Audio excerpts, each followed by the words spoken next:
നമസ്കാരം. പ്രധാന വാർത്തകൾ.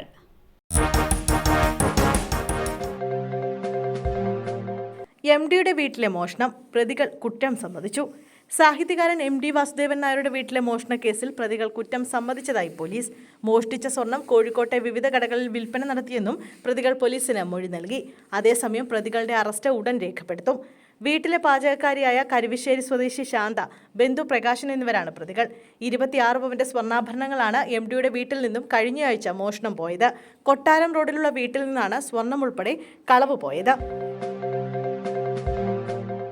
അധ്യാപികയുടെ നഗ്ന വീഡിയോ ചിത്രീകരിച്ച് സമൂഹ മാധ്യമങ്ങളിൽ പ്രചരിപ്പിച്ചു. വിദ്യാർത്ഥികൾ അറസ്റ്റിൽ.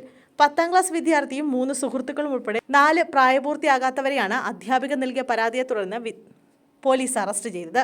വിദ്യാർത്ഥികൾ പകർത്തിയ വീഡിയോ ഇവർ സമൂഹ മാധ്യമത്തിൽ പോസ്റ്റ് ചെയ്യുകയും ചെയ്തിരുന്നു. ഇത് വ്യാപകമായ ജനരോഷത്തിന് ഇടയാക്കി.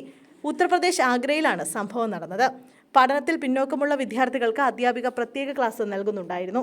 ക്ലാസ്സിനായി അധ്യാപികയുടെ വീട്ടിലെത്തിയ വിദ്യാർത്ഥികൾ ഇവർ കുളിക്കുന്നതിൻ്റെയും മറ്റും ദൃശ്യങ്ങൾ പകർത്തി. പിന്നീട് തങ്ങളോടൊപ്പം ശാരീരിക ബന്ധത്തിൽ ഏർപ്പെടാൻ അധ്യാപികയെ നിർബന്ധിക്കുകയും ഭീഷണിപ്പെടുത്തുകയുമായിരുന്നു. ഇതോടെ ഇവരിൽ നിന്നും അധ്യാപിക അകലം പാലിച്ചു.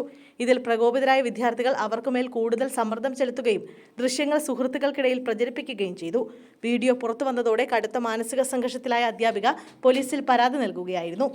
തുടർന്നാണ് പ്രതികൾ പോലീസിന്റെ പിടിയിലായത്. അതിശക്തമായ മഴ മുന്നറിയിപ്പ്. 3 ജില്ലകളിൽ ഓറഞ്ച് അലർട്ട്, 7 ജില്ലകളിൽ യെല്ലോ അലർട്ട്. സംസ്ഥാനത്ത് അതിശക്തമായ മഴ മുന്നറിയിപ്പ്. 3 ജില്ലകളിൽ കേന്ദ്ര കാലാവസ്ഥാ വകുപ്പ് ഓറഞ്ച് അലർട്ട് പ്രഖ്യാപിച്ചു. ഇടുക്കി, മലപ്പുറം, വയനാട് ജില്ലകളിലാണ് ഇന്ന് ഓറഞ്ച് അലർട്ട്. 7 ജില്ലകളിൽ യെല്ലോ അലർട്ടാണ്. പത്തനംതിട്ട, എറണാകുളം, തൃശൂർ, പാലക്കാട്, കോഴിക്കോട്, കണ്ണൂർ, കാസർഗോഡ് ജില്ലകളിലാണ് യെല്ലോ അലർട്ട്. 5 ദിവസം ശക്തമായ മഴ തുടരാനാണ് സാധ്യത.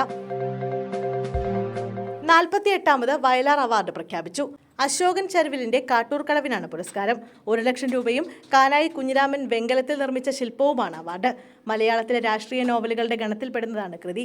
മഹാപ്രളയത്തിൽ തകർന്ന ഒരു ഗ്രാമത്തെ പശ്ചാത്തലമാക്കിയുള്ള ജീവിത അപഗ്രഥനവും നവോത്ഥാനവും ദേശീയ പ്രസ്ഥാനവും പശ്ചാത്തലമാക്കിയുള്ളതാണ് കാട്ടൂർ കടവ്. വയലാർ രാമവർമ്മ ട്രസ്റ്റ് പ്രസിഡന്റ് പെരുമ്പടവം ശ്രീധരനാണ് അവാർഡ് പ്രഖ്യാപിച്ചത്. അൻവറിനെ പാർട്ടിയിൽ എടുക്കില്ലെന്ന് DMK. CPM-നോട് ഇടഞ്ഞ് പുതിയ പാർട്ടി രൂപീകരിക്കാൻ ഒരുങ്ങുന്ന PV അൻവറിന്റെ DMK മോഹം പൊലിയുന്നു. പാർട്ടിയിലോ മുന്നണിയിലോ എടുക്കില്ലെന്ന നിലപാടിലാണ് DMK നേതൃത്വം. കേരളത്തിലെ LDF പാർലമെന്ററി പാർട്ടിയിൽ നിന്ന് പുറത്താക്കിയ ആളെ എടുക്കുന്നത് മുന്നണി മര്യാദയ്ക്ക് വിരുദ്ധമെന്ന് DMK വക്താവ് TKS ഇളങ്കോവിൽ പ്രതികരിച്ചു. വിഷയത്തിൽ അന്തിമ തീരുമാനം മുഖ്യമന്ത്രി സ്റ്റാലിൻ എടുക്കുമെന്നും ഇളങ്കോവിൽ വ്യക്തമാക്കി. അൻവറുമായി ചെന്നൈയിൽ DMK നേതാക്കൾ ചർച്ച നടത്തിയിരുന്നു. ചർച്ചയുടെ വിവരങ്ങൾ പുറത്തുവിടുന്നത് ശരിയല്ലാത്തതിനാൽ മാധ്യമങ്ങളോട് വിശദീകരിക്കാൻ തയ്യാറല്ലെന്നും അദ്ദേഹം വ്യക്തമാക്കി.